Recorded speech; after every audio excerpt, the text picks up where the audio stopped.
Aquestes fotografies han estat fruit d'una relació no existent entre avi i nét.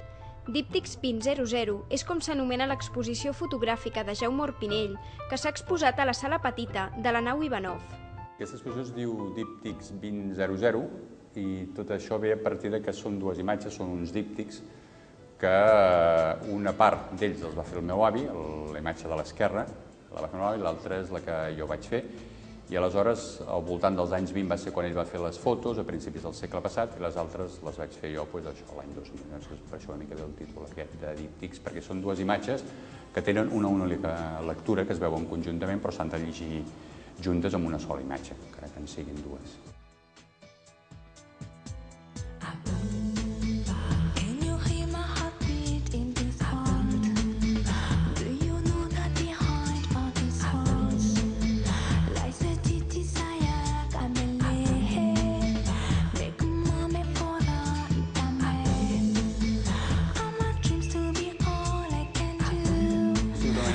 Una persona dels anys 20 que jo no vaig conèixer i aleshores ha sigut a través de totes les seves vivències, els seus records, els seus viatges, tot el que va fer, doncs m'he aproximat amb ell, l'he anat coneguent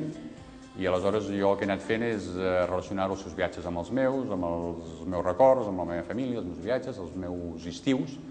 i això ha sigut el que m'ha anat fabricant les meves imatges, no? A partir de les seves he anat fabricant les meves imatges.